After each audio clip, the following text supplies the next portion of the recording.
Bonsoir.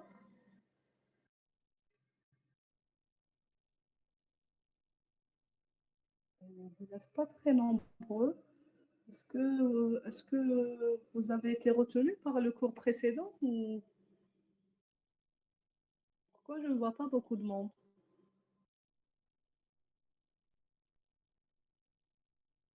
Est-ce que vous m'entendez?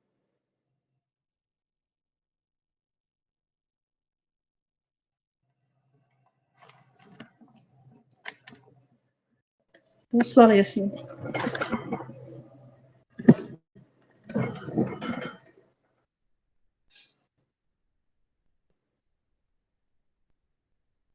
Ok. Le son. Ça ne va pas. Est-ce que c'est mieux? Alors, je mets la 4G.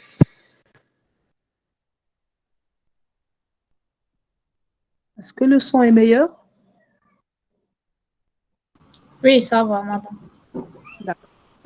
وعلاش طولتوا؟ Est-ce qu'on vous a retenu dans notre cours ou là?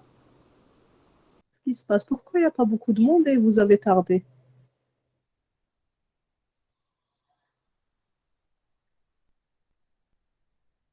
Vous aviez eu quelque chose avant ou pas? C'est pas pour vous gronder, hein, c'est juste que je ne sais pas ce qu'on doit attendre les autres. Est-ce que vous êtes toujours dans un autre cours? Qu'est-ce qui se passe? 2h40. Ah, alors c'est moi qui. Ah oui, je suis désolée. Je pensais que c'était à 14h20. D'accord, d'accord, ok. C'est moi qui confonds, je pensais que c'était à 14h20. Ok, ok, très bien. Donc, on attend un petit peu les autres et on commence.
Bon, je pense qu'on peut commencer.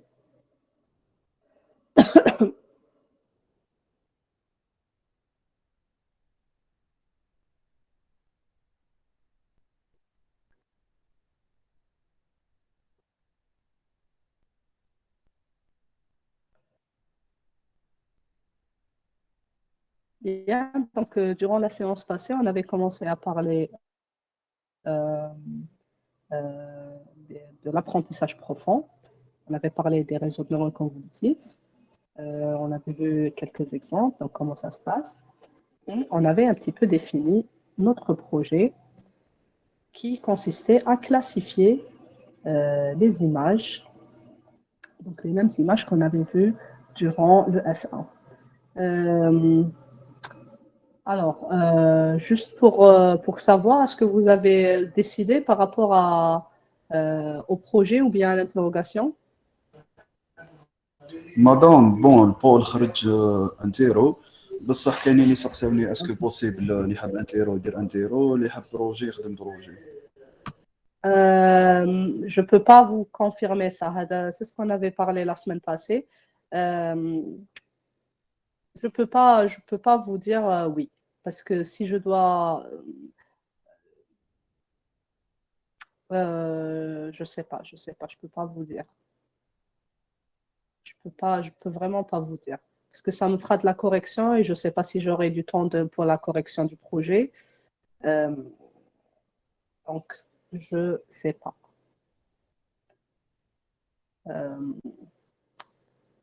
Bon, les habits dire le projet, mais je peux pas confirmer que je vais compter le projet. Donc, si j'ai le temps de corriger le projet, je peux vous compter le projet. Si j'ai pas le temps, je ne vais pas compter le projet. Je vais compter l'interrogation. D'accord? Parce que ça me fera beaucoup trop de corrections.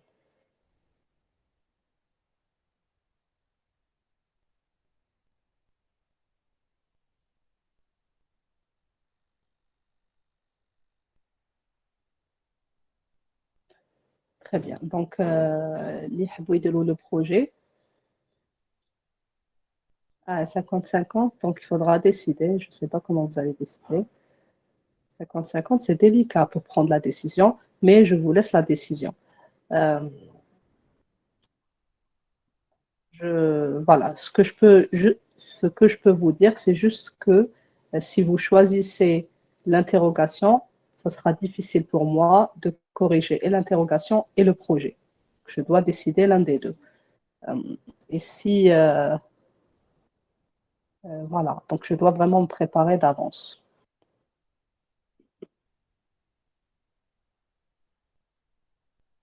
Bien, dans tous les cas, que vous preniez le projet ou pas, moi, j'ai prévu d'expliquer le projet, pas forcément pour que vous le fassiez, mais surtout pour comprendre, c'est un exemple, pour voir l'apprentissage profond. Donc, comment on applique un apprentissage profond pour la tâche de segmentation, comment on l'applique pour la tâche de classification, donc notamment en utilisant les réseaux de neurones convolutifs. Pour la segmentation, on utilise généralement les réseaux de neurones complètement convolutifs, c'est-à-dire que l'entrée, c'est une image et la sortie, c'est aussi une image.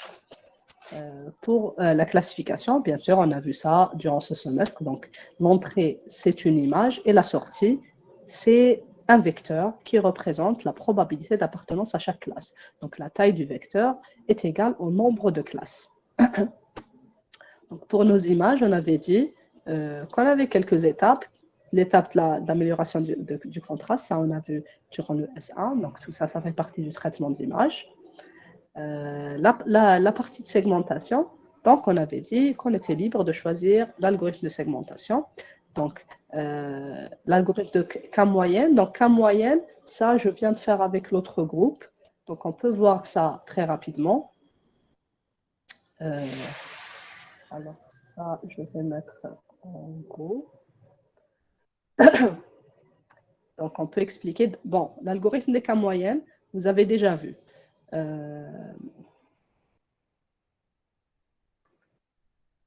où est-ce que j'étais? J'étais ici, non.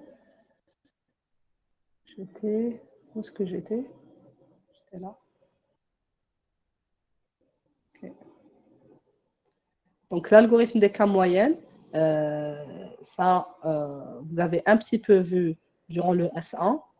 Et vous avez revu, je pense, avec M. Messier, donc durant le S2. Donc, en quoi ça consiste? Donc, on prend un exemple de cette image. Et de toute manière, donc, ce code, je vais le mettre aussi dans le dossier partagé. Donc, c'est supposé être pour le groupe, pour la deuxième section, vu que vous avez déjà vu Camille en analyse de données, mais pour toute fin utile, donc vous aurez ça aussi. Alors, donc, on commence par lire une image. Ensuite, on va essayer de lui appliquer l'algorithme des cas moyennes. Donc, que fait l'algorithme des cas moyennes? Il va choisir des centres aléatoirement d'abord. On choisit des centres. Chaque centre, c'est un pixel. C'est un pixel. Et un pixel, on sait qu'il est représenté soit par un niveau de grille, soit par 3 canaux. En général, 3 canaux, on peut avoir plus que 3, moins que 3. Ça dépend de notre image. Donc 3, je suppose que je suis sur K min K est égal à 3. Donc je choisis aléatoirement 3 centres. Et chaque centre est représenté par 3 couleurs. Donc comment je choisis le centre? En utilisant une fonction aléatoire. Une fois que j'aurai ça, donc j'aurai les coordonnées de ces centres. Et la valeur de ces centres, c'est justement les valeurs des pixels de chaque coordonnée. Une fois qu'on aura ça, on essaiera donc pour chaque centre de calculer la distance entre tous les pixels de l'image et ce centre particulier. Donc en fait, on va se retrouver avec quelque chose comme ceci. Donc ça, c'est notre image.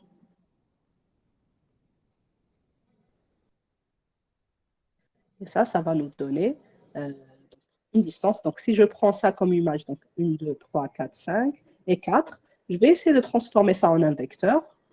Donc ça va être 4 fois 5, donc j'aurai 20 pixels, 20 valeurs, donc de 0 jusqu'à 19 ou de 1 jusqu'à 20.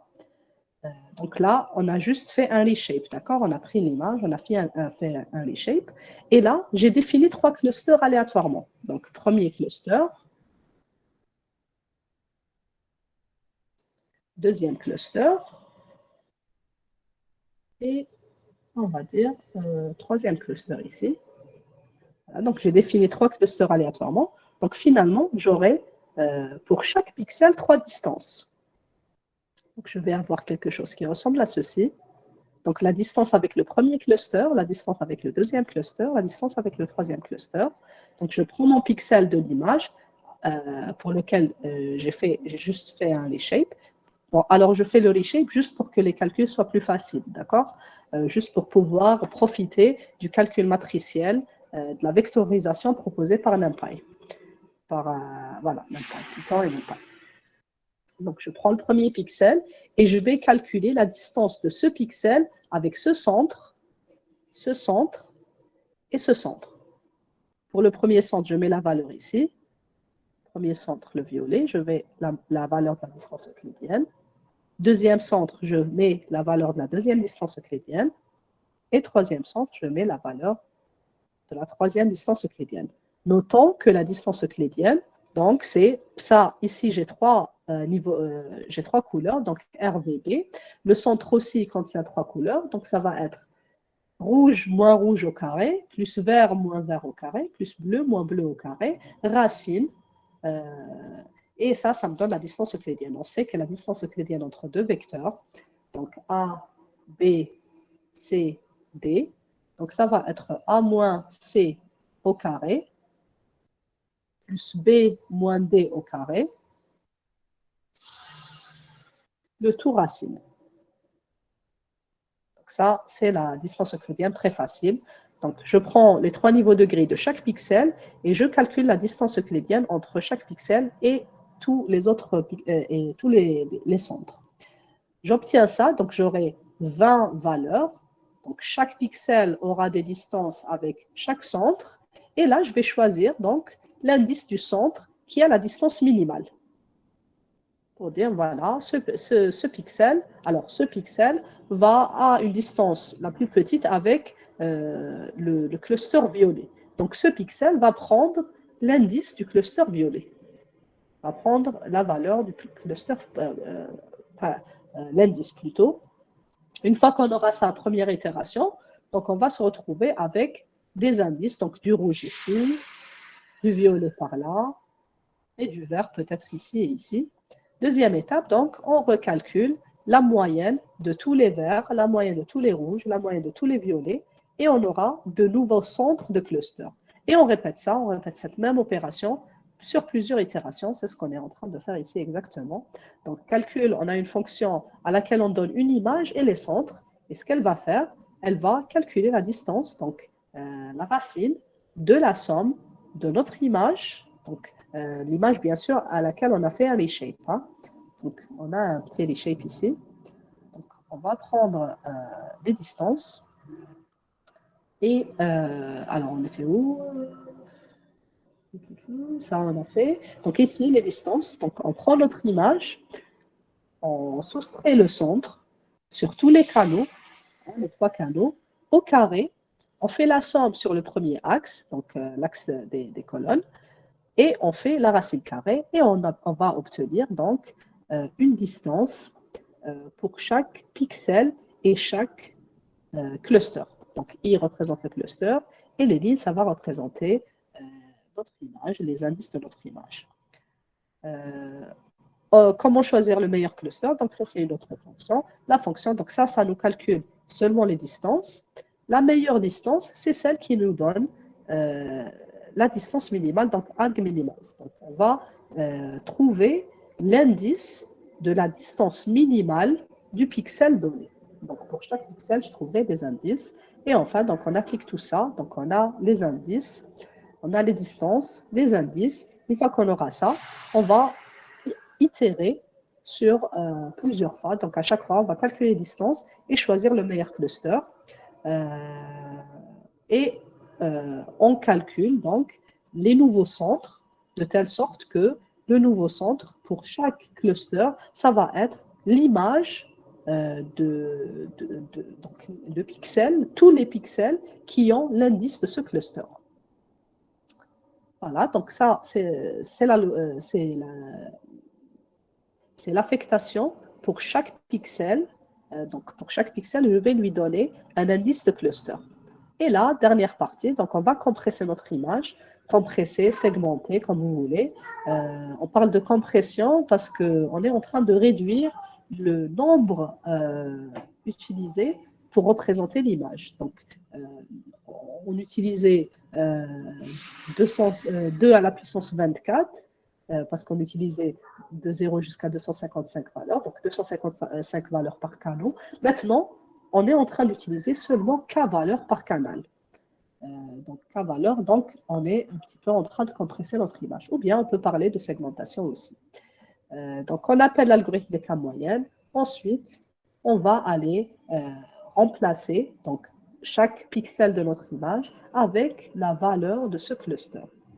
Et la valeur de ce cluster, donc, voilà, la valeur du cluster, la valeur du centre. Le centre, quand on est en train de calculer dans ces itérations, donc c'est la moyenne des pixels qui appartiennent au même cluster. Donc, quelque chose, on obtiendra, donc pour une image originale, on obtiendra quelque chose qui ressemble à ceci. Donc, vous voyez que ici, donc, je vois bien que toute cette partie contient la même couleur. Toute cette partie contient une seule couleur unique. Toute cette partie contient une couleur unique, et ainsi de suite. En fait, on perd un peu le dégradé de notre image, étant donné que les pixels qui se ressemblent vont avoir la même valeur. Et plus on diminue le nombre de cas, moins on verra de détails dans l'image, puisque chaque groupe de pixels aura une seule valeur. Voilà, donc ça c'est K moyenne. Je voulais expliquer ça parce qu'on avait dit qu'on pouvait dans le projet utiliser K moyenne. Donc ça c'est une méthode parmi les différentes méthodes de segmentation et qu'on peut utiliser aussi pour segmenter nos images, les images des polypes, les images des datasets dont on avait parlé. Donc les datasets que j'ai mis quelque part et que j'ai fermé, que je dois chercher. Bon, c'est pas grave, on va chercher tout de suite. D'abord, on a besoin d'expliquer quelque chose, ce qui reste. Donc, K-means, une des méthodes, ou bien UNet. UNet, là, on va essayer de voir le code de UNet et essayer un petit peu de l'expliquer. UNet, donc on peut le trouver. UNet, c'est un algorithme qui a été proposé en 2016, je crois, de segmentation, et c'est extrêmement, ça a été extrêmement utilisé en imagerie médicale. Récemment, je pense qu'il y a d'autres améliorations de UNet, mais donc pour les besoins de notre projet, on peut utiliser UNet juste pour avoir une compétence et une expérience dans l'utilisation des réseaux de neurones profonds. Voilà, donc ça c'est la partie segmentation. La partie segmentation, ce qu'elle va nous permettre de faire, donc la segmentation avec K-mean, ça va regrouper nos régions en pixels qui se ressemblent, qui ont la même couleur.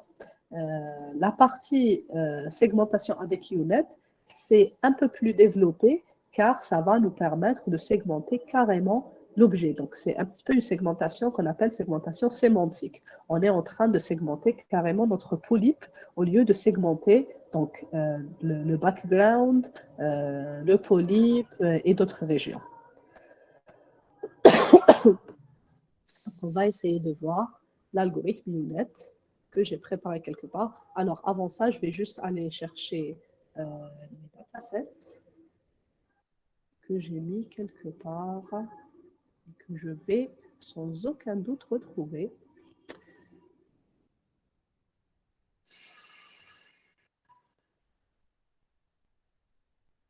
Est-ce que vous avez des questions entre-temps sur l'algorithme des Camins?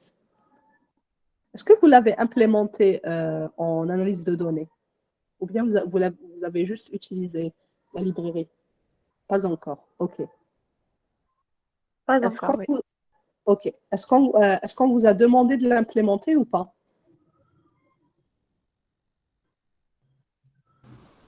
Oui, il nous a demandé de l'implémenter comme un projet, Charles.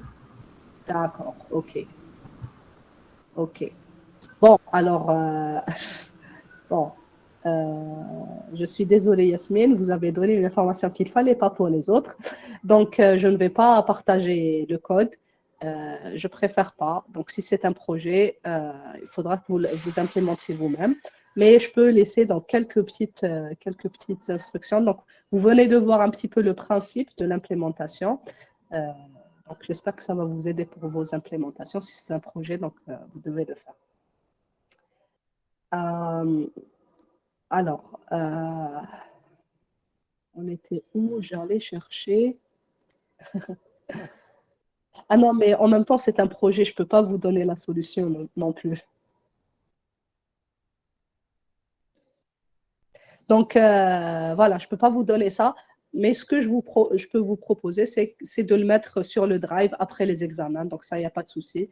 Peut-être que ça va vous servir plus tard. Camins, pas KNN.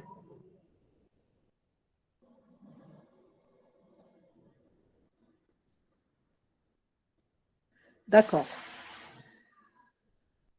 Bon. Bon, c'est pas grave. De toute manière, je n'ai pas envie non plus de chevaucher ce que vous fait Monsieur Nessir. Donc, je préfère que que vous fassiez ce que Monsieur Nessir vous a demandé de faire. Voilà, fouille de données, je crois. Analyse de données ou fouille de... Je pense que c'est fouille de données parce que j'avais parlé avec lui au début. Donc, lui, il se charge des algorithmes non supervisés. Et moi, je me charge des algorithmes supervisés. Donc, je préfère ne pas chevaucher ce qu'il est en train de faire. Alors, j'étais en train de chercher les datasets. D'après notre enseignant, on peut trouver ces algorithmes partout sur Internet. Donc, la partie contribution qu'on va y apporter. Oui, vous pouvez effectivement trouver. En fait, vous pouvez trouver Camins comme vous pouvez l'implémenter. C'est un algorithme extrêmement facile. C'est vraiment facile à implémenter. On prend des centres et l'amélioration. OK. L'amélioration que vous pouvez apporter à Camins, c'est justement le choix de cas et c'est quelle mesure de distance vous allez devoir utiliser. Donc ça va changer. Et donc, trois points essentiels. Donc, comment initialiser les centres, quelle distance utiliser et quel est le meilleur cas pour l'algorithme des cas moyennes. Et là, vous avez plusieurs méthodes à tester, à utiliser. Donc, pour le cas, vous pouvez utiliser une méta-heuristique.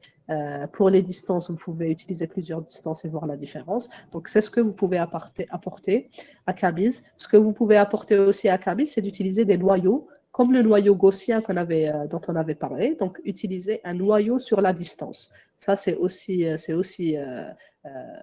proposé dans l'aspect mathématique de l'algorithme K moyenne.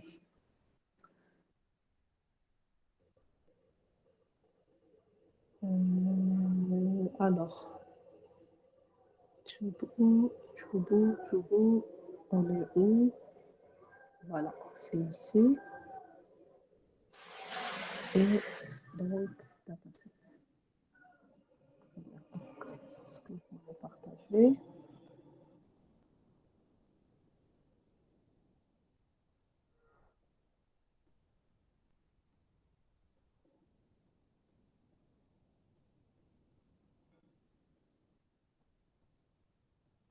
Voilà, donc parmi les datasets qu'on peut utiliser, donc on a CVC, CVC colon, donc ça, tout ça, on a vu la semaine passée, et chacune contient des ensembles de données différents avec des images annotées. Bon, on a des images annotées et on a des images non annotées. Les images qui ne sont pas annotées, c'est les images pour la segmentation. Donc, on a seulement les masques de segmentation. Donc, CVC Clinic Database, ça, c'est pour la segmentation seulement. Et c'est ce qui a été utilisé pour la segmentation en utilisant UNet. Donc, on va essayer de voir rapidement. UNet, je l'ai mis ici, non? Ici. Alors, ce que j'avais prévu de voir,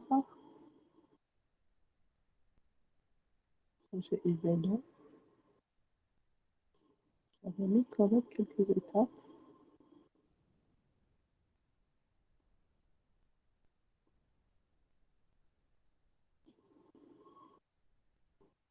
Oh, j'ai oublié ce que j'ai fait.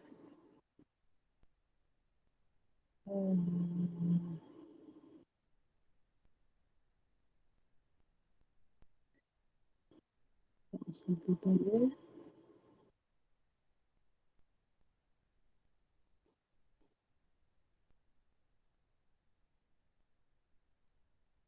Normalement, ça, c'est UNet. Et c'est l'encodeur. Ça, c'est pour aussi la segmentation. Et ça, c'est aussi UNet. Voilà, donc je voulais qu'on commence par UNet comme premier algorithme d'apprentissage profond et essayer un petit peu de le comprendre et comprendre tout ce qui contient.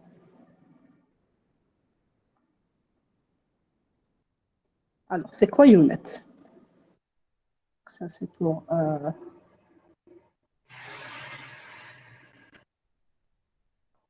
Alors, UNet, en apprentissage automatique, un réseau de neurones convolutifs ou réseau de neurones à convolution, est un type de réseau de neurones artificiel acyclique. Acyclique, et ça, il faut faire très attention, c'est un réseau acyclique. Pourquoi? Parce qu'on a des réseaux cycliques, comme les réseaux de neurones récurrents, et normalement, on aura l'occasion de jeter un coup d'œil sur les réseaux de neurones récurrents, tels que les LSTM, donc Long Short Term Memory Networks. Donc les CNN, on avait parlé de ça la séance passée. Donc on prend une image, on applique un filtre et on aura donc plusieurs couches à chaque fois qu'on applique le filtre et on applique un pooling. Un pooling, on avait dit qu'on pouvait faire un max pooling, un average pooling, on pouvait même faire un pooling aléatoire. Hein. Donc, quel que soit le pooling qu'on peut faire, c'est juste pour réduire la dimensionnalité et ne pas charger donc notre modèle. Dans lequel le motif de connexion entre les neurones est inspiré par le cortex visuel des animaux. Les neurones de cette région du cerveau sont arrangés de sorte qu'ils correspondent à des régions qui se chevauchent lors du pavage du champ visuel. Leur fonctionnement est inspiré par le processus biologique qui constitue en un empilage multicouche des perceptrons. Et là, donc, il y a plusieurs chercheurs qui ont beaucoup contribué au développement des réseaux de neurones convolutifs, tels que Le Kuhn ou d'autres chercheurs. Donc, dans le but, c'est de pré-traiter des petites quantités d'informations. Les réseaux neuronaux convolutifs ont de larges applications dans la reconnaissance d'images et vidéos. Donc, UNet. Il existe différentes méthodes pour résoudre les problèmes de segmentation. Les approches traditionnelles consistent à détecter les points, alors que les approches modernes, telles que UNet, se base sur la convolution. Donc, ce modèle. Donc, le modèle Hewlett consiste en une image en entrée à laquelle on va appliquer un ensemble de filtres. Et on va appliquer un ensemble de filtres et un pooling, filtre de convolution plus pooling, filtre de convolution plus pooling, jusqu'à arriver à notre vecteur qui est donc complètement connecté. Et ce qui est intéressant, c'est qu'on ne va pas s'arrêter ici et faire une classification, mais on va faire une déconvolution. Donc, on sait que la convolution, ça on l'a vu en S1, la convolution, c'est de prendre une image et un filtre et de faire passer le filtre. Ensuite, cependant, selon si on a rajouté un padding ou pas, on aura soit la même dimension en sortie, soit une dimension plus petite. Ce qui est intéressant avec les réseaux complètement convolutifs, c'est qu'on fait une convolution, ensuite on applique une déconvolution ou upconvolution. Et là, donc, c'est l'inverse de la convolution. Et à partir d'un vecteur ou d'une image petite, on se retrouve avec une image de plus en plus grande, vu qu'on est en train de déconvoluer notre image.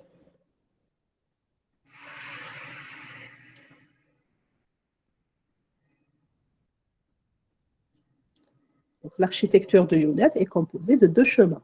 Le premier chemin est un chemin de contraction qui s'appelle encodeur. Donc, en général, lorsque l'entrée d'un réseau de neurones convolutif est une image et la sortie aussi est une image, on parle souvent d'encodeur. Encodeur et décodeur. Donc, encodeur, c'est c'est le chemin avec lequel on va faire un encodage. Donc, on va faire des convolutions et réduire la taille. Et le décodage, c'est l'autre sens où on va donc revenir vers la taille originelle. Il s'agit d'un assemblage de couches de convolution et de max pooling permettant de créer une carte caractéristique. Donc, la carte caractéristique, donc à chaque fois, on est en train de trouver une carte caractéristique. C'est ce qu'on avait aussi appelé le feature map durant la séance précédente. Le second chemin est celui de l'expansion symétrique, aussi appelé décodeur. Il permet une localisation précise grâce à la convolution transposée. Dans l'architecture Hewlett, on remarque une concaténation dans les couches de upsampling de sortie des couches de max pooling. Donc, notre convolution, on connaît. Donc, je prends mon image et je fais glisser mon noyau de convolution ou le filtre de convolution sur notre image pour avoir un output qui est plus petit que l'image originale lorsqu'on n'utilise pas de padding. Maintenant, le pooling, ça aussi on connaît. Donc, pour Hewlett, on va utiliser un pooling de 2 x 2. Donc, on va prendre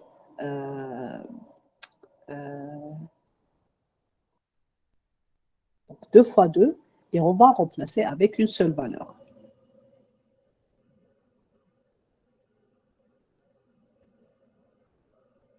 Voilà, donc ici, max pooling. Donc, je prends 12, 20, 8 et 12. Donc, 2 x 2 pixels. Donc, les 4 pixels que j'ai ici.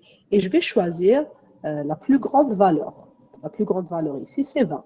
Ensuite, avec un stride de 1, donc je fais un petit chevauchement et je prends donc 20, 30, 12 et 2.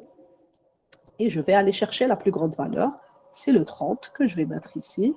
Je descends. Donc 34, 70, 112 et 100. Et là, avec notre max pooling, la valeur maximale, c'est 112. Et enfin, donc 70, 37, 25 et 100. Et là, la plus grande valeur, c'est notre 100.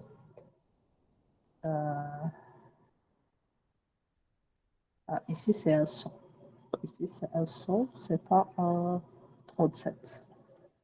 Voilà, juste un petit exemple, mais là, c'est 100.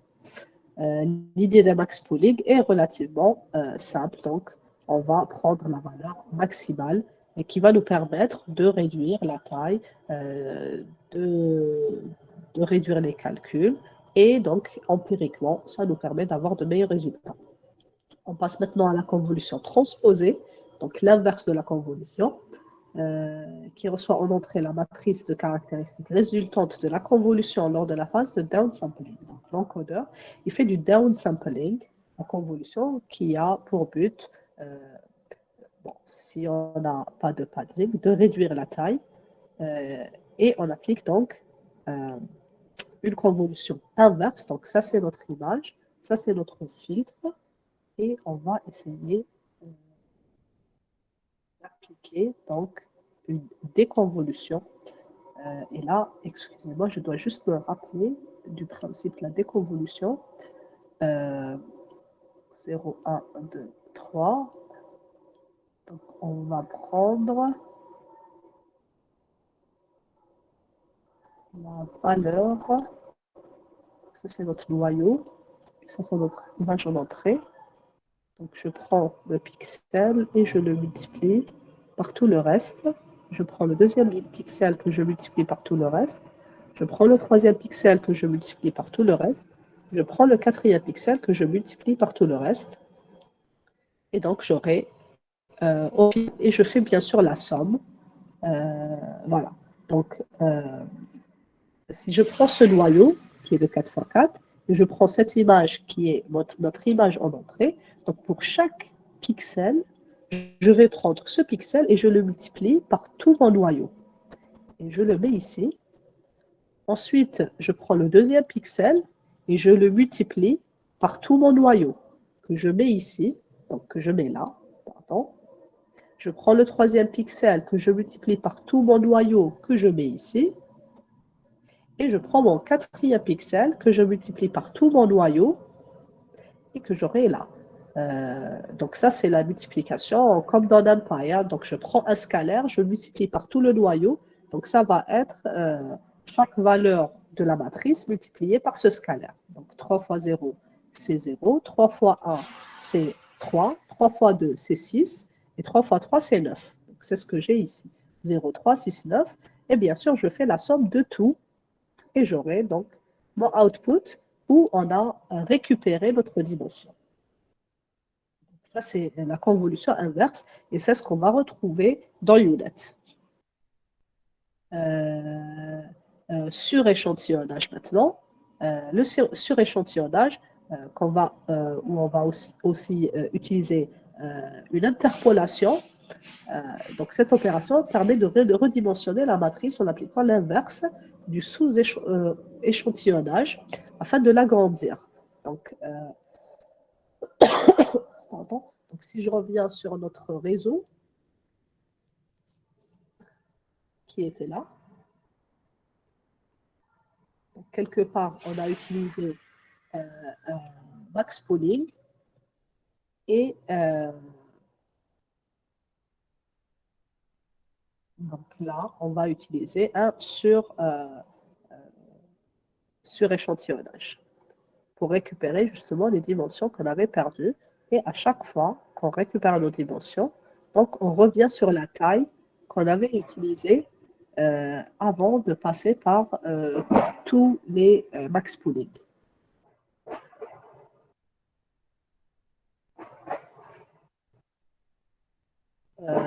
Je dois juste aussi me rappeler du crop, copy and crop. Donc ça, c'est notre image originale avec 64 filtres à laquelle on va utiliser une convolution. Ensuite, on revient avec la déconvolution. Et normalement, on va concaténer tout ça pour avoir le masque de segmentation qui sera la somme de tout ce qu'on va retrouver à la fin. Voilà, donc ça nous donne quelque chose. Je reviens.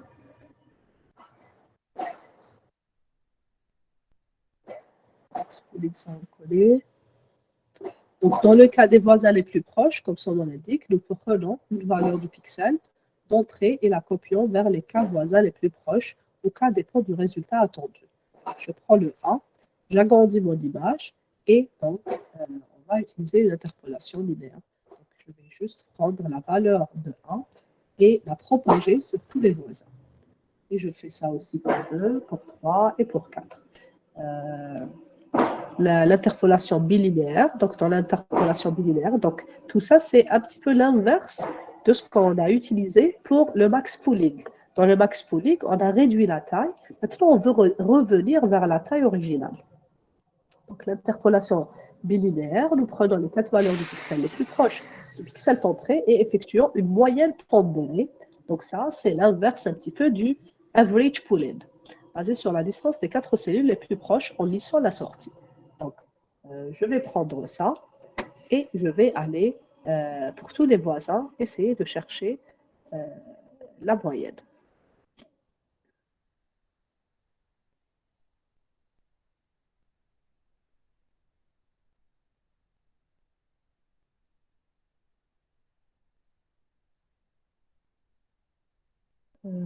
Une petite seconde.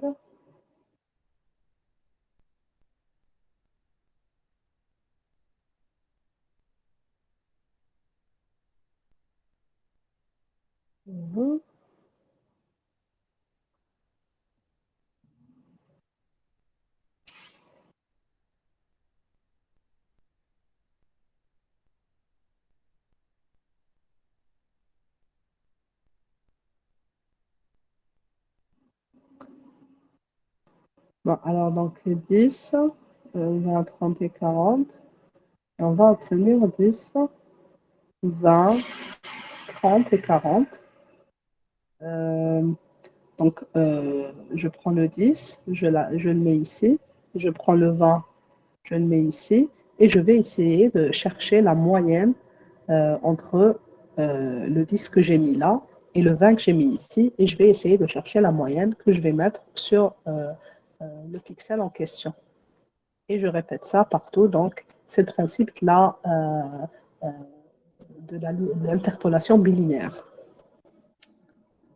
L'aide of nails, donc nous copions la valeur du pixel d'entrée à la position correspondante dans l'image de sortie et nous remplissons les zéros dans les positions restantes. Donc, je prends le 1 que je mets ici, le 2, le 3 et le 4 et tout le reste, ça va être des zéros.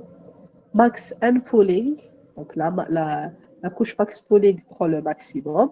La couche max and pooling, donc d'abord l'index de la valeur maximale est sauvegardé pour chaque couche de max pooling pendant l'étape d'encodage. L'index sauvegardé est ensuite utilisé pendant l'étape de décodage où le pixel d'entrée est mis en correspondance avec l'index sauvegardé en remplissant de 0 tout le reste. Donc, je vais juste prendre la valeur avant le max pooling, je vais la remplacer, je vais la mettre à la position donnée, donc l'index. Donc, si on a trouvé que le maximum dans l'étape de max pooling, donc je vais prendre, ça c'est notre image qu'on a utilisée pour effectuer le max pooling. Donc, on a trouvé que le max est là. Vous vous rappelez qu'on avait fait un max pooling de 2 fois 2. Donc, j'ai pris 2 fois 2 ici. On a trouvé un 5 ici, qui était le max. Je vais sauvegarder sa position. Et ensuite, donc, je vais aller chercher, donc, pour le max and pooling, à la position du maximum, je vais mettre la valeur que j'ai trouvée avant d'effectuer le max and pooling. Donc, ici, le maximum était à la position 1, 3. Donc, je vais aller à la position 1, 3 de mon image après end pooling, max end pooling, et je vais la remplacer par la valeur en question que j'ai sur mon image ou qui a été réduite. Voilà, donc plusieurs techniques pour revenir à l'image originale, pour revenir pas au contenu de l'image originale, mais à la taille en bois de l'image originale. Voilà, maintenant, le trading. Alors, ce qui est intéressant à savoir, c'est que on a vu donc les réseaux de neurones et on a vu l'activation dans les réseaux de neurones et on a vu qu'on avait utilisé la softmax. On avait utilisé la softmax car on était sur un réseau assez simple, pas très grand, et donc on n'avait pas beaucoup de risques. Le problème avec la softmax, la sigmoïde, je suis bel et bien en train de parler de sigmoïde et non pas de softmax. Donc, le problème avec la sigmoïde, lorsqu'on a un réseau de neurones très profond, ou un réseau de neurones convolutif, c'est qu'on va perdre la dérivée. C'est-à-dire que la dérivée, puisque le réseau de neurones est très profond, à chaque fois qu'on fait une propagation du gradient, on va tomber sur des valeurs de gradient de plus en plus petites. Et donc, à un certain moment, on n'arrivera même pas plus à entraîner, puisque la valeur de la dérivée va être trop petite, donc on ne pourra même pas mettre à jour les paramètres de notre réseau. Donc, comme solution, les scientifiques ont réfléchi à des solutions pour remplacer la fonction sigmoïde, qui est la fonction d'activation. On a bien vu que c'était la fonction d'activation dans un réseau de neurones classique.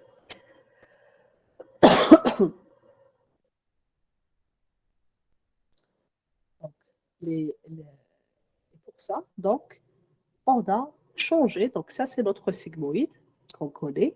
Sa dérivée, c'est f de x fois 1 moins f de x, lorsque f de x est égal à 1 sur 1 plus exponentielle moins x. Mais au lieu d'utiliser la sigmoïde, généralement, on va utiliser d'autres fonctions qui nous permettent de ne pas perdre, de ne pas tomber sur le problème de vanishing gradient. Ce qu'on appelle vanishing gradient, c'est-à-dire que le gradient devient de plus en plus faible. Parmi les fonctions, donc, on a la fonction d'identité, où f de x est égal à x, c'est-à-dire que je ne fais pas d'activation finalement. Donc, je garde la même valeur. La fonction Heaviside, donc c'est soit 0 lorsque x est inférieur à 0, soit 1 lorsque x est supérieur ou égal à 0.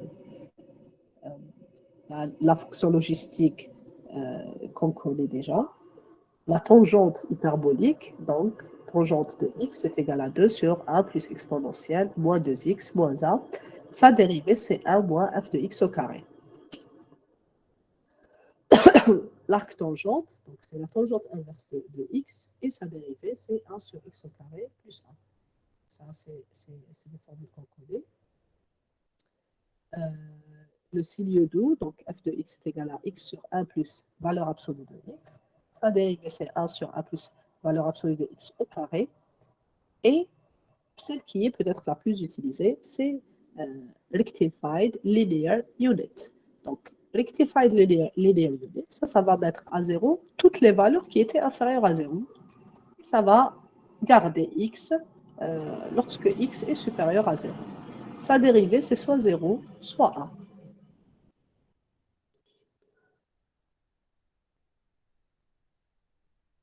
Alors, quelque chose d'intéressant aussi. J'avais préparé, je pense, un article. Bon, j'avais préparé un article aussi qui va bien expliquer, enfin que je mettrai plus tard sur le drive, qui va bien expliquer la différence entre chaque fonction d'activation. Maintenant, la fonction de perte, vous vous rappelez que nous, on a utilisé la fonction de perte qui est tout simplement x, on avait utilisé y moins y prédit. Et la norme au carré, donc notre norme qui est l'exemple moins, enfin la classe prédite moins la classe réelle au carré. Une fonction de perte ou loss function est une fonction qui évalue l'écart entre les prédictions réalisées par le réseau de neurones et les valeurs réelles d'observation utilisées pendant l'apprentissage. Plus le résultat de cette fonction est minimisé, plus le résultat des neurones est performant.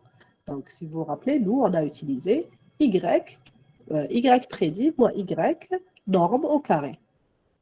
Sa minimisation, c'est-à-dire réduire au minimum l'écart entre la valeur prédite et la valeur réelle pour une observation donnée, se fait en ajustant les différents poids du réseau de neurones. Et ça, on l'a vu très très bien durant le TP des réseaux de neurones. Des exemples de ces fonctions, donc on a Dice-Moss ou bien la fonction Jacquard. Et enfin, donc, l'apprentissage, la capacité d'apprendre est le concept clé des réseaux de neurones. Le but de cette phase est de trouver les valeurs optimales de W. Donc, les hyperparamètres, donc tout ça, c'est des paramètres du réseau. Les hyperparamètres, c'est ce qu'on va utiliser comme le taux d'apprentissage. On a vu ça, le alpha qu'on avait vu, le terme de régularisation, notre lambda, le batch, on n'avait pas parlé de batch, mais donc le batch, c'est lorsqu'on a un réseau profond qui prend beaucoup de calculs, au lieu d'aller passer exemple par exemple et, à- et mettre, donc on va aller exemple par exemple et calculer la dérivée, le batch, ça va nous permettre d'utiliser un batch de données. Voilà, on envoie un groupe d'exemples, exactement, Samy. Donc, on envoie un groupe d'exemples qu'on appelle aussi le batch en même temps et on calcule donc, on fait un forward d'un seul coup et on récupère la dérivée. Exactement, donc 100 images par entraînement. Donc, je lance mes 100 images et je calcule la dérivée d'un coup. Ensuite, je fais propager le gradient seulement sur ces 100 images. Je ne vais pas attendre de parcourir toute ma base de données. Donc, ça me permet un petit peu, donc le concept de batch, ça me permet un petit peu de gagner du temps.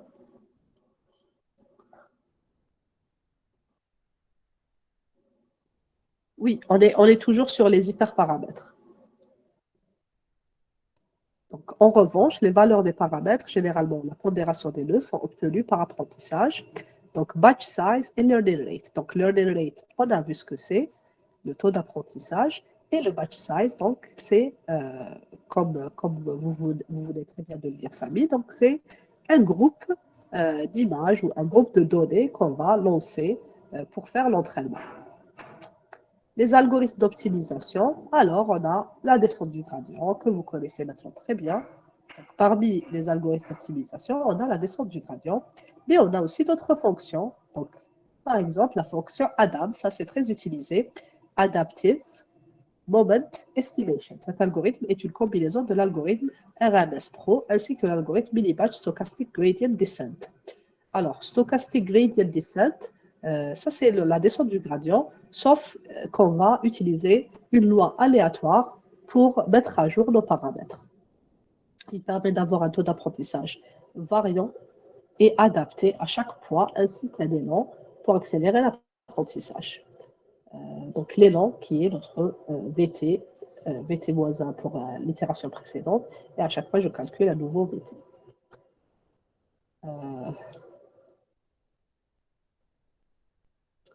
Alors je pense que ça peut sauter.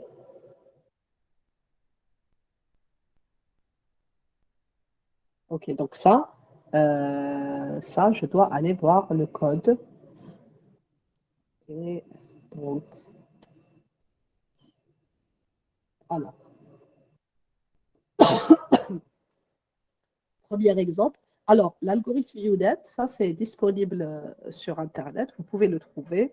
Vous pouvez trouver l'implémentation. Vous pouvez trouver, je pense, même le modèle entraîné. Et on va juste essayer de l'utiliser pour mieux comprendre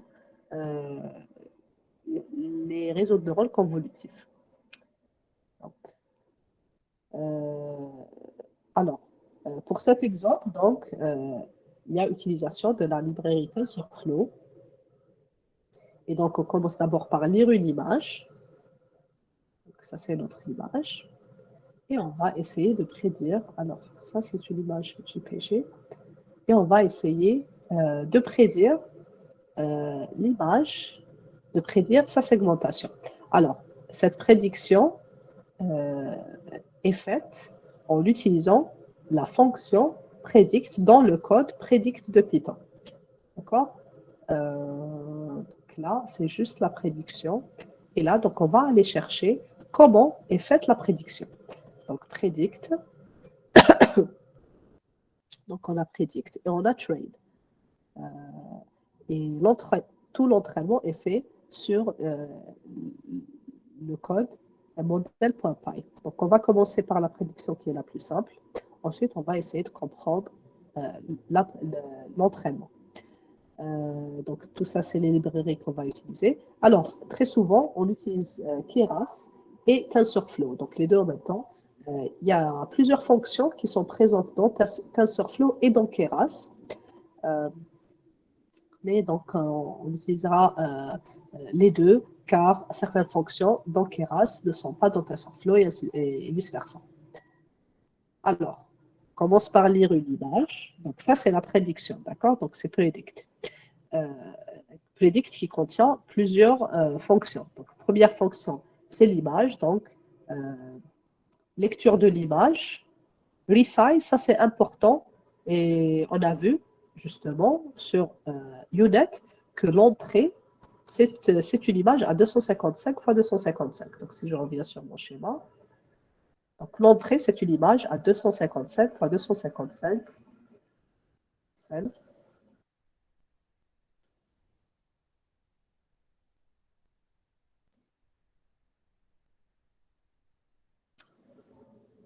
Euh, 200, 256. Normalement, on est à l'étape. Normalement, on est ici, 256. Une seconde.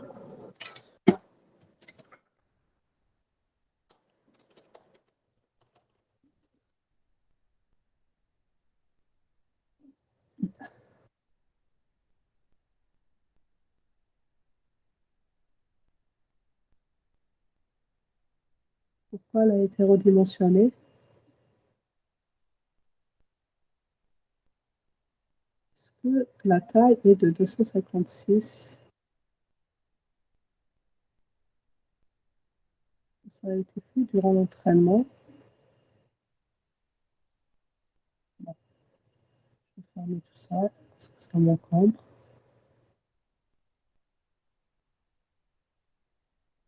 Alors, je reprends modèle predict.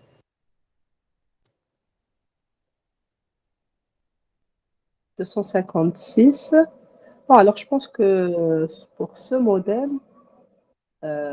l'entrée est de 256. Ce n'est pas... Je pense que c'est pas ça, du coup, net. Bon, je vous propose qu'on continue avec ça, parce que j'avais prévu 3 autres codes. Donc, pour ce code, on a des images en entrée de 256. Et ça, c'est une étape aussi très importante, c'est la normalisation. Donc, on va diviser chaque pixel sur 255. Donc, ça, c'est une étape importante qui est très utilisée en apprentissage profond. Voilà, donc ça, c'est pour la lecture de l'image et la normalisation. La mise à l'échelle et la normalisation.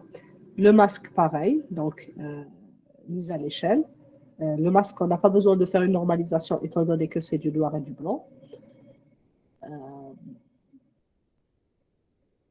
On transforme le masque en 3 canaux. Okay. Ensuite, on utilise la prédiction et on utilise la prédiction en faisant appel à notre modèle UNet. Donc, on charge le modèle UNet. Ensuite, on va aller faire une prédiction en utilisant notre image. Donc, l'image en entrée, elle est size, étant donné que l'entrée de UNet, et on va le voir tout de suite, est de taille 255 x 255. Et on va simplement faire une prédiction. La prédiction lorsque le pourcentage est supérieur à 0,3. Donc, je vais dire que c'est un pixel blanc, sinon c'est un pixel noir. Et enfin, donc on revient à 255, étant donné qu'on était sur une image normalisée. Et on sauvegarde le résultat donc on sauvegarde le résultat sur notre dossier de résultats. Voilà. Donc ça, c'est pour toute la base de données. Est-ce qu'on a fait un apprentissage ici? Normalement, il n'y a pas d'apprentissage ici. Alors, une seconde, j'ai ma batterie qui...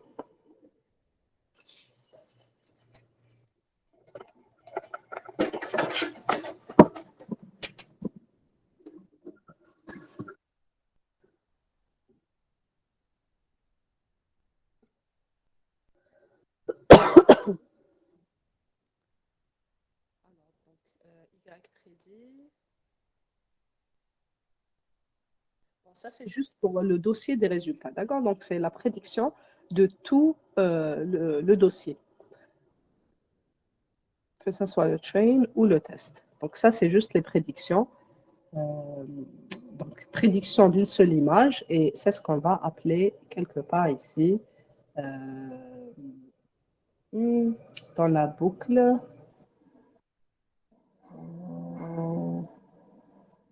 On a read, voilà, model.predict.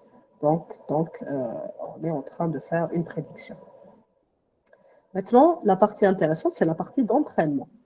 Et dans la partie d'entraînement, donc là, on commence par définir la mesure de performance, ou la métrique d'évaluation. On sait que donc à la dernière couche, je dois utiliser une métrique pour laquelle on va calculer une erreur, et cette erreur qu'on va propager sur tous les points de notre réseau.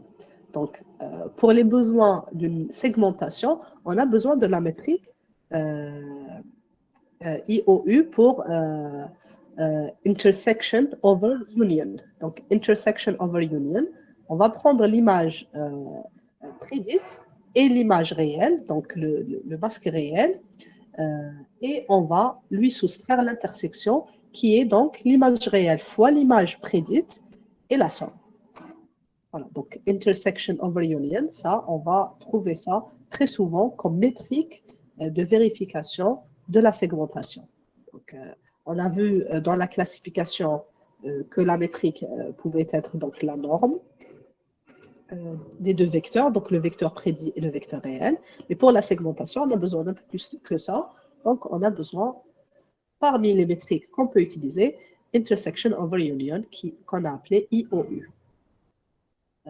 Et bien sûr, donc IOU, ça, vous pouvez trouver les codes qui ont implémenté ça. Donc ça, c'est une implémentation directe. Alors, les hyperparamètres et donc l'entraînement et le test. L'entraînement et le test, donc l'ensemble d'entraînement est dans un dossier à part, l'ensemble de tests est dans un dossier à part, et l'ensemble de validation est dans un dossier à part. Et la fonction load, path, ça, normalement, elle est définie dans modèle. On est sur train, donc c'est dans modèle, pardon. Là, c'est les poids. Voilà, load data. Donc, c'est là où on va diviser, donc, train, test, et on va sauvegarder sur le dossier dont on a besoin, la lecture des images, la lecture des masques et le découpage. Donc, voilà. On définit donc les hyperparamètres, donc la taille, le taux d'apprentissage et le nombre d'époques. Le nombre d'époques, c'est fancy word pour parler d'itération.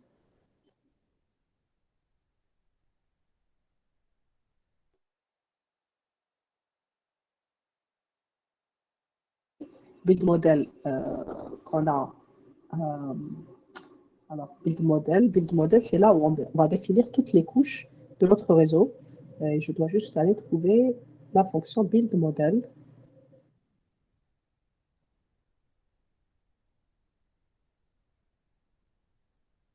Attends.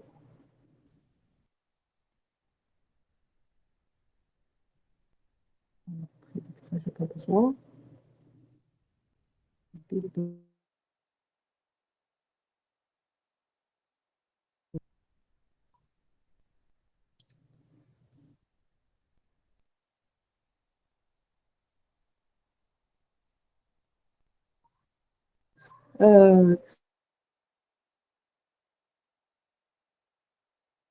Librairie. Non, alors build model, ça fait partie de la librairie. Hein. Normalement, c'est pas une fonction qu'on a définie ici. Par contre, j'ai quelque chose qui manque, qui est la définition de notre réseau. Alors, les métriques sont là. La compilation est là. Precision. Donc, ça, c'est les métriques. Model checkpoint. La définition du modèle. Bon, ça, point fit, ça, on a déjà vu, c'est pour l'entraînement. J'ai l'impression qu'il me manque un code qui est la définition du modèle, donc build model. Alors, build model, ça manque.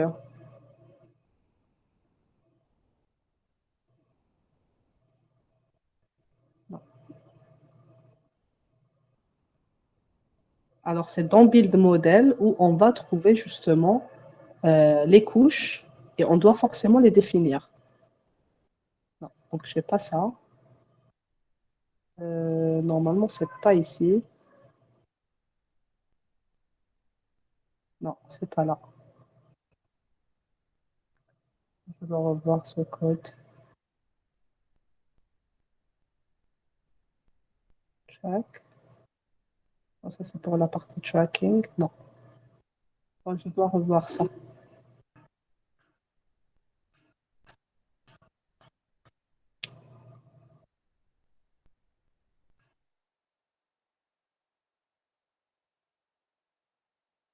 Oh, ça, c'est les augmentations. Hopping.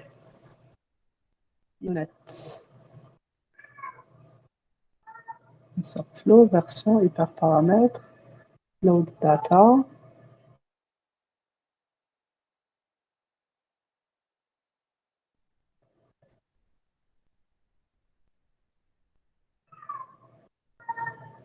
Voilà, donc ici, c'est là où on va définir les différentes couches de notre réseau.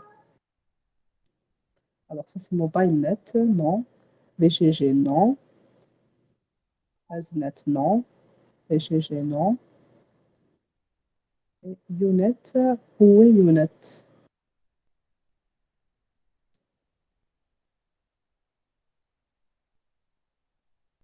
Unet.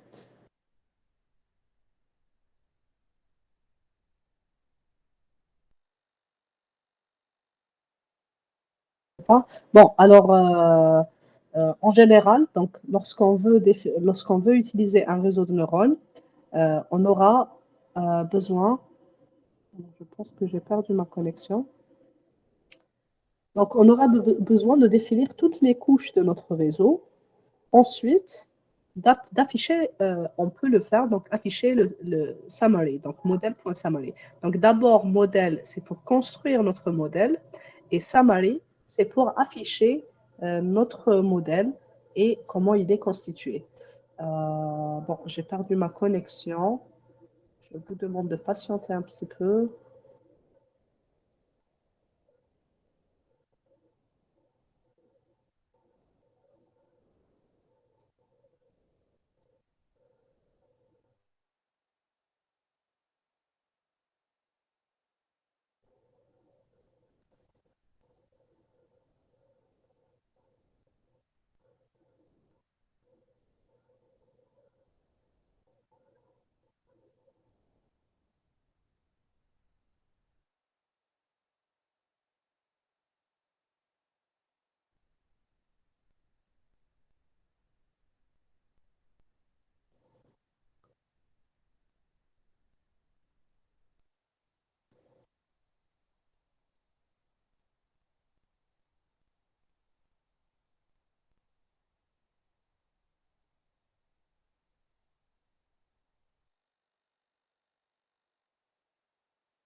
Alors, je pense que j'ai perdu ma connexion et là, ça vient de se rétablir.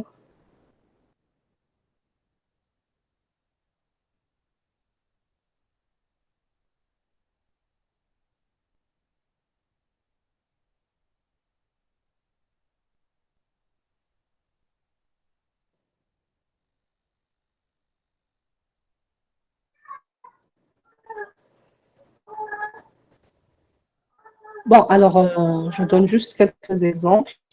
Alors, pour UNet, encore une fois, donc UNet, c'est pour la segmentation, et c'est un auto-encodeur. C'est un encodeur-décodeur. Donc, il prend en entrée l'image, il fait du downsampling, convolution, réduction, dimensionnalité, convolution, réduction, dimensionnalité. Ensuite, il va faire un upsampling, donc déconvolution, augmentation de la dimensionnalité. Déconvolution, augmentation de la dimensionnalité. Donc, pareil. Alors, donc ici, ce qu'on peut voir, donc, pour faire de l'apprentissage profond aussi, on a parfois besoin de faire des augmentations des données. Des augmentations, c'est-à-dire, on va imaginer que j'ai 100 images et ce n'est pas suffisant pour que je fasse de l'apprentissage. Donc, ce que je vais faire, je vais essayer d'augmenter ces 100. Je vais faire, par exemple, des rotations. Rotation de l'image, flip de l'image, un resize de notre image. Je peux faire un changement de contraste de l'image, la même chose qu'on avait vu en S1. Tout ça, ça va nous permettre d'avoir plus de données et plus d'images. Donc, une fois qu'on aura plus d'images, on peut les utiliser pour l'entraînement. Donc, rotation. Donc, ça, tout ça, c'est juste quelques algorithmes, quelques portions de code qui permettent de rajouter des images, de faire une augmentation d'images.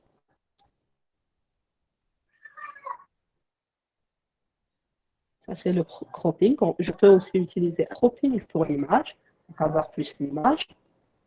Et là, donc, on va la segmentation en utilisant UNet. Alors, donc, par rapport aux librairies Keras, donc, on va importer la convolution de D. Bon, je suis en train de reperdre ma connexion.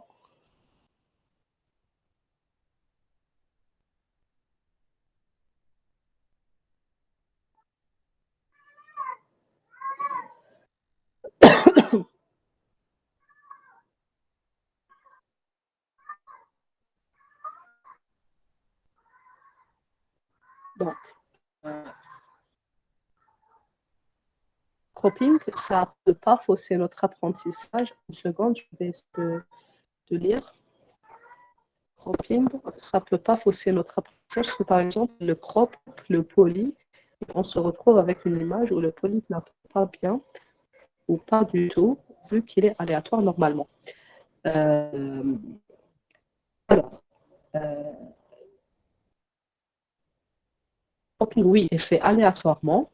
Est-ce qu'on va perdre le polype? Là, on a deux choses. Donc, la première chose, c'est la segmentation. Donc, on veut segmenter notre polype. La deuxième chose, c'est la classification. On veut classifier notre polype. Une fois qu'on aura segmenté le polype, ce qu'on peut faire, c'est seulement le polype et donner à la phase d'apprentissage. Donc, on ne va pas prendre tout l'âge. Et donc, le polype, on ne risque pas de couper le polype. Maintenant, dans la phase de segmentation, effectivement, on peut perdre une partie des polypes. Mais si je suis en train de perdre la segmentation, donc ce qui m'importe, c'est la partie blanche et la partie noire. Si dans mon apprentissage, j'ai coupé l'image, je n'ai pas pu avoir la partie blanche, donc je ne vois pas de polype, c'est tout simplement une image négative. Donc, une image qui ne contient pas de polype. Donc, ça ne va pas affecter mon apprentissage. Mon algorithme va apprendre à ce que ce morceau ne correspond pas à un polype. Ne correspond, donc, il n'y a pas de polype à l'intérieur, étant donné que lorsque je fais un cropping, je suis en train de faire un cropping. Donc, je ne sais pas si mon écran est toujours partagé, je pense que oui. Donc, imaginez avec moi qu'on a ça. Donc, ça, c'est. Alors, je vais prendre le noir pour ça. Donc, ça, c'est notre image.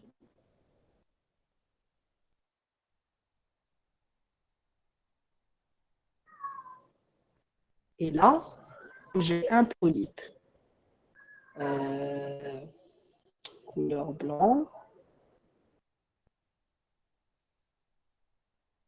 Donc ça, c'est le polype. Si je suis en train de faire de la segmentation, donc je vais découper en crop. Donc, premier crop, deuxième crop,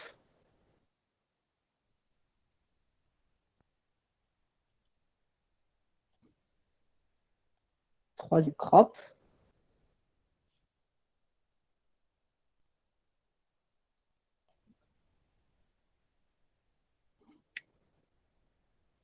et quatrième crop.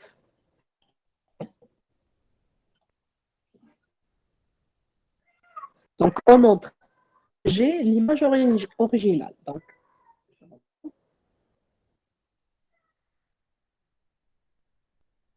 Donc ça, l'image originale. On va essayer de prendre ça.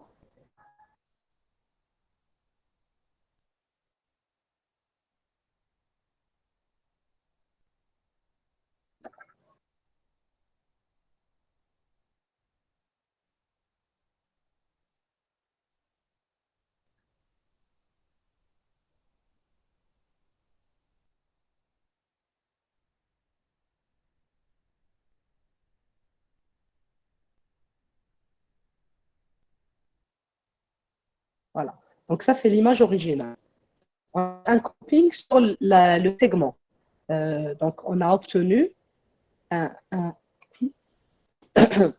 des crops qui ressemblent à ceci. Donc, avec ça, la même chose. Donc, si je découpe, je vais découper de la même façon. Donc, je vais voir quelque chose qui ressemble à ceci.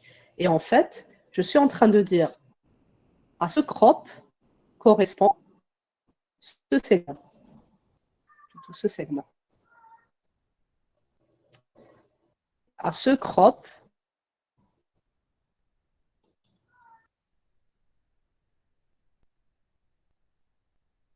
correspond ce segment. À ce crop, mettez où? Mettez là. Donc à ce crop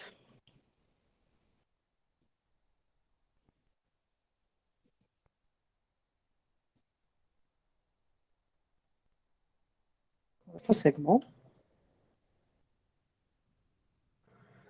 Et enfin, c'était quel crop qui restait? C'était celui-là.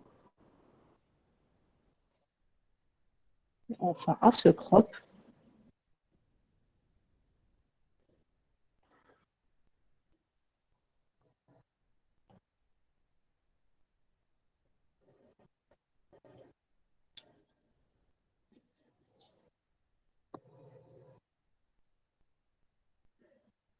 pour la segmentation, ça aide vu qu'on essaie de générer des masques. Exactement. Vu qu'on essaie de générer des masques, donc au contraire, ça nous arrange d'avoir des crops. Alors, ma connexion est terrible aujourd'hui, donc je viens de reperdre ma connexion. Une seconde. Alors, pour la segmentation, faire du cropping, c'est intéressant. Donc, j'ai cette image, je sais que à ce niveau, le polype est là. Maintenant, pour la classification, effectivement, ce n'est pas très intéressant de faire du cropping pour la classification, car je peux tomber sur ce masque, donc ce que j'ai en bas, tout en bas. Je vais encercler ça avec quelque chose en rouge.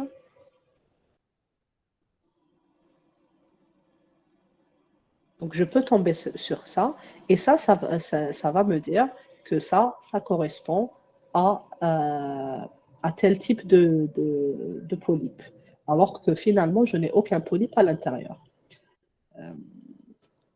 Donc,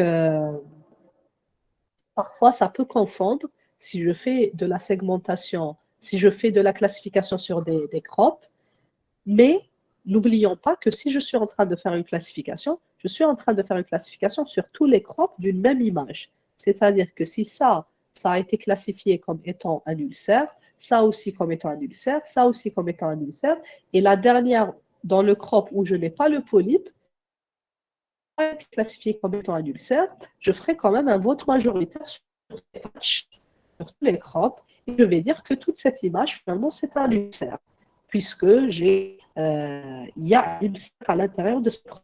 Donc, en fait, je croppe l'image, mais je n'oublie pas son origine. D'accord? Donc, finalement, le cropping, ça reste intéressant. Mieux vaut éviter ou pas. Donc, encore une fois, donc, si je suis sur une classification et ça me dit que c'est un ulcère, et ça me dit aussi que c'est un ulcère, même si le crop ici me dit que c'est rien, mais j'ai déjà des crops qui me disent que cette image, c'est un ulcère. Donc, ça ne va pas vraiment m'affecter. Donc, le fait de faire une classification sur le crop ne va pas m'affecter car lorsque je fais de la classification, je sais que ce crop appartient à cette image. Ce qui n'est pas le cas lorsque je fais de la segmentation, car chaque crop va être traité indépendamment. Mais lorsque je fais de la classification, je sais par avance que tous ces crops appartiennent à la même image. Donc, propager l'étiquette que j'ai trouvée sur soit la majorité, soit un des crops. D'accord, Samy?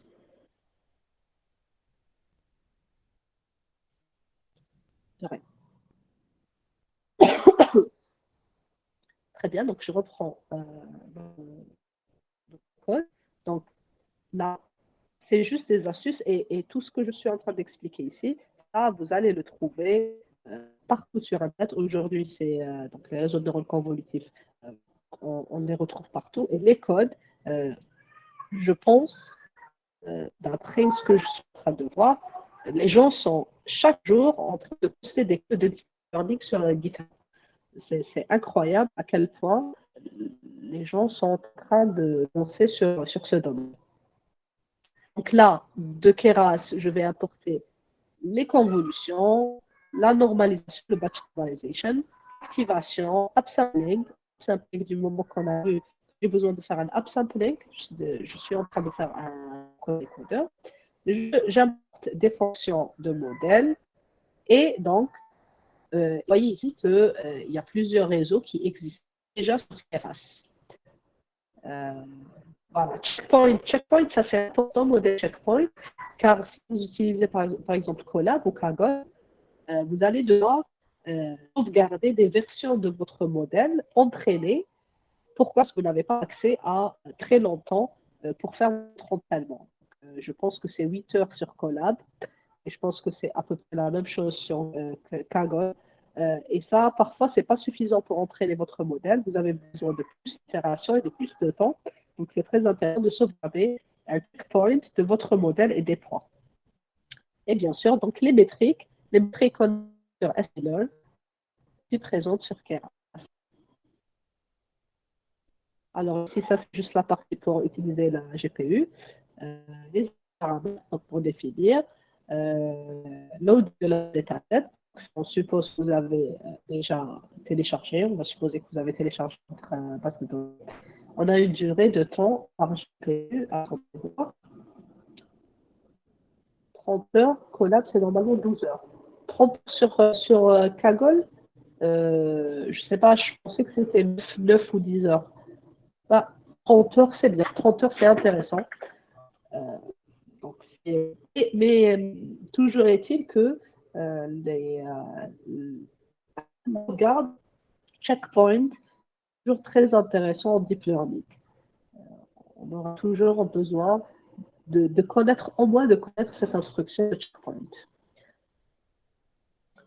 Voilà, donc les images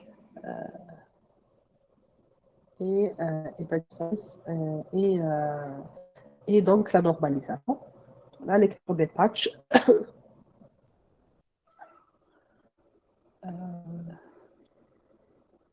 Donc, c'est pour les couleurs, création de l'ensemble de données, perçu du jeu de données. Donc, ça, c'est les images qu'on devrait utiliser. Segment. Donc, image et segment. La vérité de terrain. Et là, donc, on a les réseaux, les différents réseaux. Donc ici, je ne vois pas ici Younet. Normalement, Younet devrait être là. Je vois que des VGG, SNet, VGG 19. Non, je ne vois pas Younet. Bon, c'est pas grave. On va juste voir le principe de définir un réseau convolutif. Alors, j'ai reperdu ma connexion.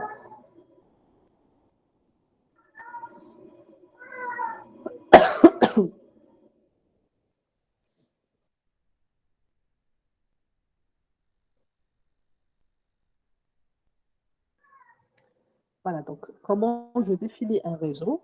Euh, je définis donc euh, toutes les couches de mon réseau. Donc la couche upsampling, la couche de concaténation, la couche de convolution, de normalisation, la couche d'activation,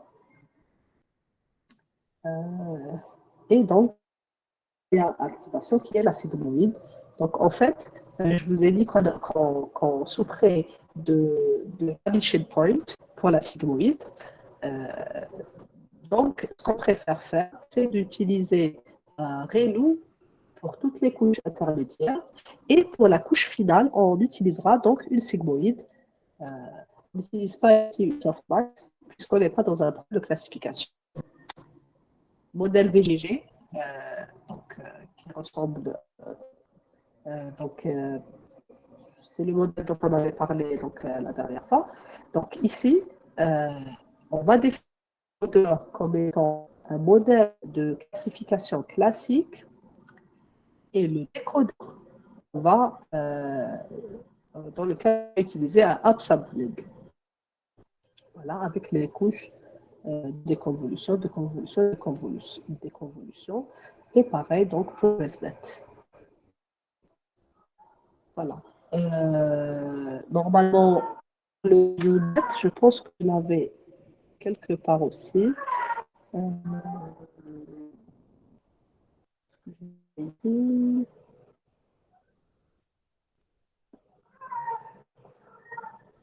J'avais mis le code de recette de UNet.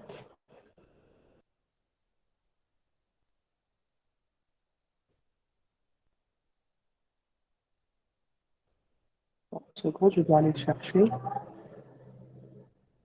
Projet ID.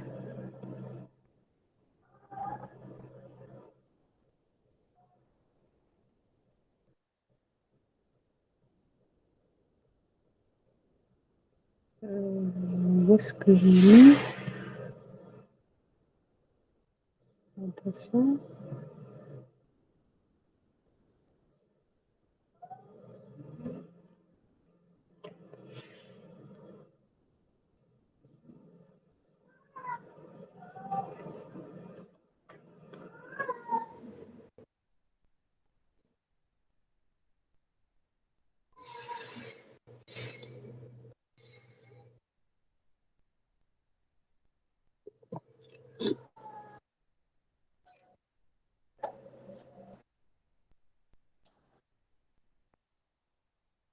Donc, modèle. Alors, donc, le modèle, alors ça, c'est un code très intéressant qui est l'implémentation de l'UNET. Et je prends même le modèle ici.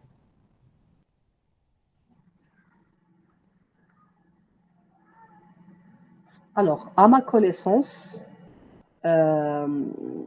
je sais que les spécialistes d'apprentissage profond utilisent des techniques mathématiques pour définir le nombre de couches.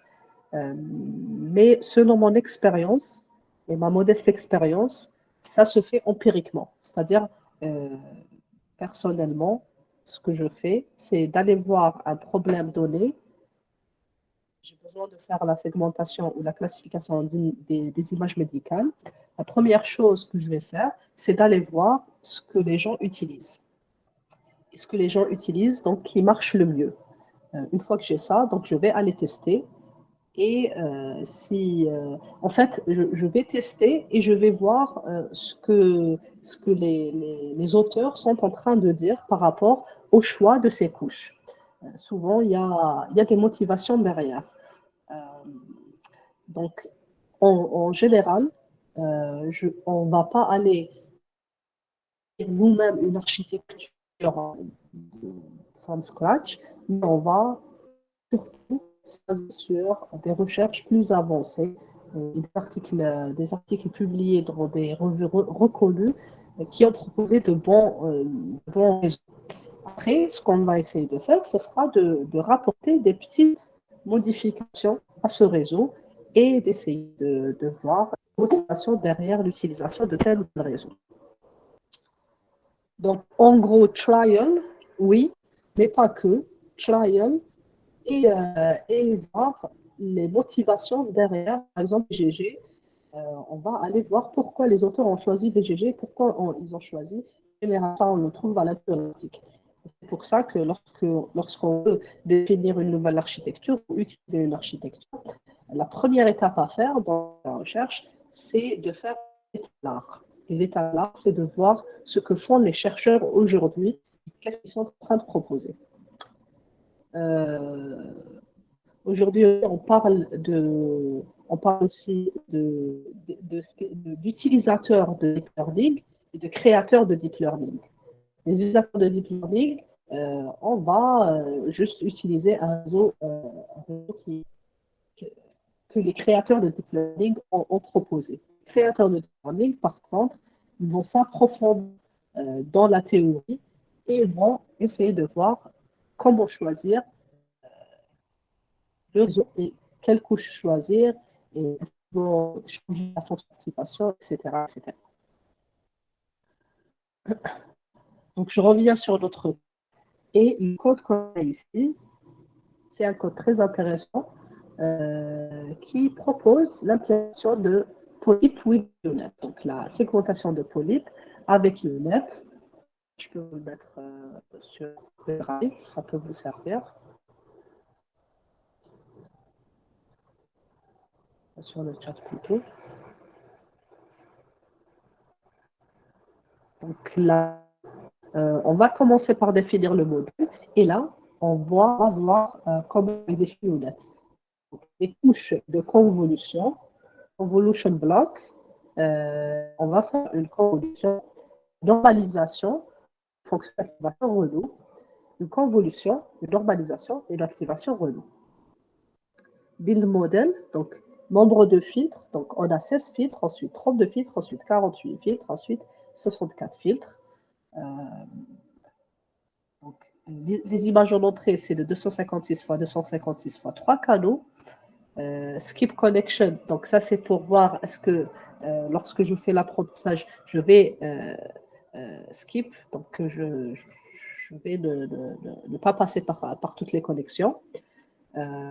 Nombre de filtres, donc nombre de filtres, c'est ce qu'on a défini ici. Donc pour chacun de ces filtres, on va appliquer une convolution et un max pooling. Donc convolution, max pooling, c'est ce qu'on a vu.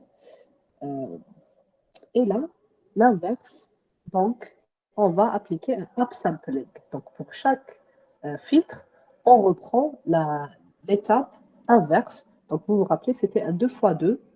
Et donc, on est en train de faire un upsampling de 2 x 2. Voilà, donc tout ça, c'est déjà défini. Donc, ça, c'est juste pour construire le modèle. Mais généralement, dans le code qui s'appellerait modèle.py, c'est là où on va définir l'architecture de notre modèle. D'accord? Donc, dans Build Model, généralement, c'est là où on va définir notre architecture et on va essayer de suivre ce qui a été fait dans l'article original. Donc, ça, c'est pour le modèle. L'entraînement maintenant. Donc, intersection over union, c'est ce qu'on a vu tout à l'heure. Donc, c'est la métrique qui nous permet de calculer, d'entraîner notre modèle de segmentation. On divise donc en ensemble d'entraînement et en ensemble de tests. On définit le nombre d'époques, le batch et le taux d'apprentissage. Et on construit le modèle. Donc, modèle égale build model. Donc, on commence par construire le modèle. On choisit les méta-paramètres, les hyperparamètres. Donc, l'optimisateur, Adam, dans le cas de UNet. On va utiliser donc les mesures de performance, précision, on rappelle, accuracy, donc la précision, comme on l'avait vu durant le TP1, et intersection over union. Et enfin, dernière étape, c'est la compilation. Donc, on va compiler le modèle. Et ça, tout ça, c'est des fonctions qui appartiennent à TensorFlow KRS. Cross-entropy, donc ça, c'est la fonction de perte, l'optimisateur et les métriques. OPT, donc on avait dit que l'optimisateur, c'était un Adam. Adam et non pas stochastique ou gradient 17. Stochastique gradient 17 ou gradient 17.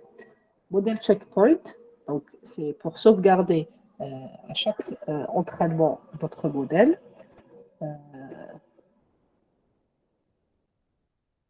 Alors, ça c'est pour la sauvegarde des données. Et endless stopping. Endless stopping, c'est pour s'arrêter lorsqu'on a atteint un certain gradient. Lorsqu'on a atteint un certain coût, donc on peut s'arrêter et arrêter l'entraînement. Et donc, modèle.fit, on prend notre train, notre ensemble d'apprentissage, notre ensemble de validation, nos époques, et on appelle la fonction fit qui est l'entraînement. Donc, c'est vraiment quelque chose de très, très simple. Le code est très, très simple, mais la théorie derrière, c'est une théorie très consistante. Donc, ça, c'est pour l'entraînement. Donc, on a vu la définition du modèle, donc comment on décrit un modèle, d'accord? Ensuite, comment on entraîne un modèle en utilisant la description qu'on a définie. Et là, donc, on a un entraînement de zéro. Bon, sauf si on a déjà eu un modèle qui était déjà entraîné. Et enfin, la prédiction. Donc, on a vu le modèle, on a vu l'entraînement. Dataset.py, ça c'est juste pour construire notre ensemble de données. C'est pour diviser en ensemble d'apprentissage, ensemble de tests, faire la normalisation, etc. Et enfin, la prédiction, c'est pour un ensemble d'images, un folder. On va appeler la fonction predict. Donc, c'est ce qu'on verra. Load model, donc pour ajouter et pour appeler un modèle, et modèle.evaluate. Donc, tout ça, c'est des fonctions qui sont déjà prédéfinies dans TensorFlow. Hein. Donc, Keras, c'est TensorFlow, donc on a déjà évalué. Donc, durant ce semestre, on a beaucoup vu beaucoup de théories, mais finalement, ce qui se passe aujourd'hui, c'est juste des appels à des fonctions prédéfinies. Mais lorsqu'on lit un code qui ressemble à ceci, on sait exactement ce qui est en train de se passer, comment on fait de l'optimisation, quelles sont les couches qui sont à l'intérieur, et que veut dire donc comment on est en train de faire ce fit. Donc modèle.fit qui est l'entraînement, qui est la mise à jour de tous les paramètres qui sont contenus dans notre modèle. H5 généralement, donc les modèles sont généralement d'extension H5 et qu'on peut justement lire et voir donc tous les paramètres qui sont à l'intérieur. Ici aussi, donc, lorsque vous modèle, vous pouvez mettre modèle.summary et voir toute l'architecture du modèle tel que vous l'avez défini. Voilà, donc je pense qu'on a assez vu. Donc ça, c'est juste pour la segmentation. Pour la classification, donc on pourra utiliser ces mêmes architectures, sauf qu'au niveau de la partie de upsampling, on va s'arrêter et on va mettre donc les classes au lieu de mettre une couche de déconvolution.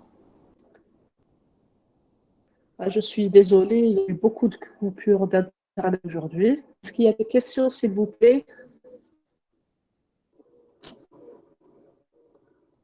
Oui, bien sûr, Abdelkader, allez-y.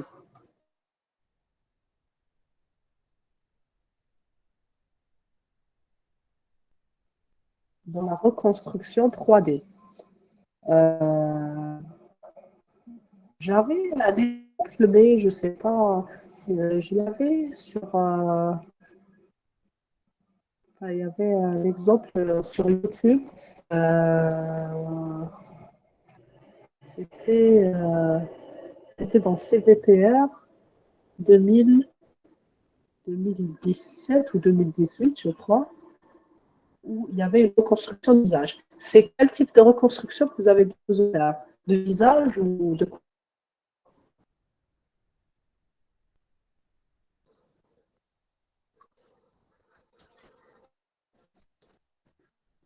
la reconstruction d'image médicale et la reconstruction de visage, la reconstruction euh,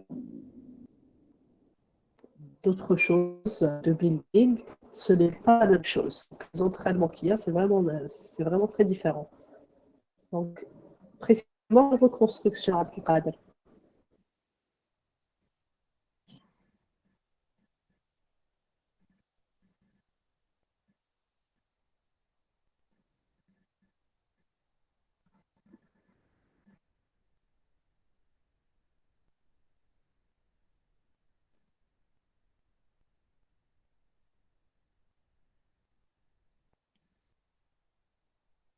Je vous ai dit la reconstruction 3D est différente, que ce soit pour la reconstruction de visage, pour la reconstruction d'imagerie médicale, ou pour la reconstruction, par exemple, d'un lieu touristique. Donc, c'est des algorithmes différents, c'est un apprentissage différent. Donc, quelle reconstruction vous avez, vous parlez? Ou bien reconstruction 3D en général?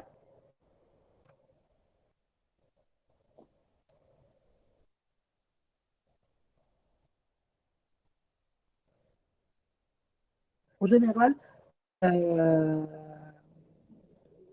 essayez de voir sur YouTube. Donc, je vais vous mettre ça. YouTube, je ne me rappelle pas. Donc, YouTube, c'était CVPR. Je pense que c'était 2017 et c'était 3D Reconstruction. Je me rappelle qu'ils avaient utilisé, le diplôme de construction 3D. Mais je ne peux pas vous dire. C'était une compétition, je pense. CVPR. CVPR. CVPR.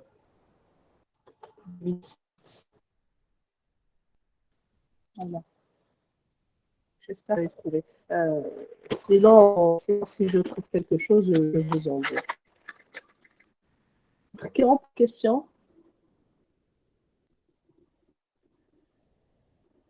Très bien. Donc, s'il y a plus de questions, je vous remercie et à dimanche, Inch'Allah.